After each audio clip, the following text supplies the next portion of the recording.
Hello guys, মই আজি আপোনালোকক এই ভিডিওটোত এইটোৱে দেখাম যে আপোনালোকে ফটোশ্বপত অসমীয়া যুক্তাক্ষৰ কেনেকৈ লিখিব।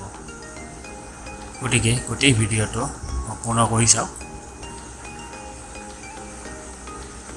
ইয়াৰ বাবে আপোনালোকে ফটোশ্বপটো ওপেন কৰি ল'ব। তাত থকা এডিট অপশ্যনলৈ গৈ তলত যাব। তলত প্ৰিফাৰেন্স অপশ্যনত লৈ গৈ টাইপ অপশ্যনত ক্লিক কৰিব লাগিব। ইয়াত দেখিব আপোনালোকে চুজ টেক্সট ইঞ্জিন অপশ্যন বুলি তাৰ তলত থকা middle eastern and south Asian অপশ্যনত ক্লিক কৰিব। তাৰপিছত অ'কে কৰি দিব। ইয়াৰ পিছত ব্ৰাউজাৰত চাৰ্চ কৰিব এছামিজ ইউনিকোড বুলি। ইয়াত আপোনালোকে তলত দেখিব এছামিজ ইউনিকোড ফন্টছ TI-ট্ৰেড এই লিংকত ক্লিক কৰি দিব। এতিয়া তলত ক্লিক হিয়াৰ টু ডাউনলোড এই অপশ্যন দেখিব। ইয়াত ক্লিক হিয়াৰ ক্লিক কৰি তাৰপিছত ডাউনলোড অপশ্যন ক্লিক কৰি এপ্লিকেশ্যনটো ডাউনলোড কৰি ল'ব।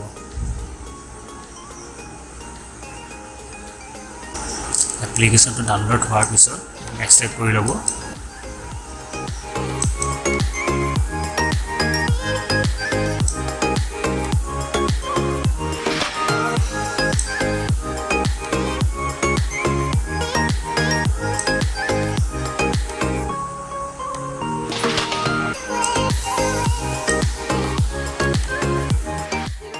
ফল্ডাৰটো খোলাৰ পিছত ক্ল'জ ডেছ এটা অপশ্যনত ডাবল ক্লিক কৰি এপ্লিকেশ্যনটো ইনষ্টল কৰি ল'ব।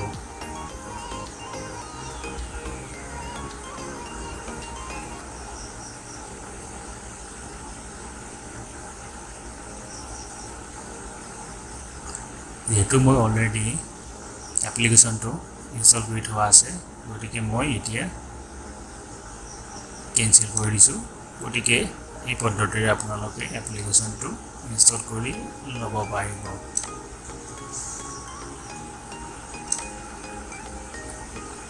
ইয়াৰ পিছত আপোনালোকে ফটোশ্বপ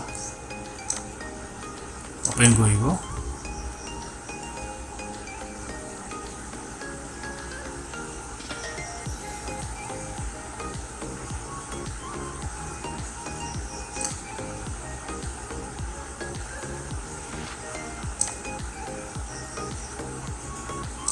গতিকে চাওক, আমি এতিয়া লিখিবলৈ চেষ্টা কৰিম।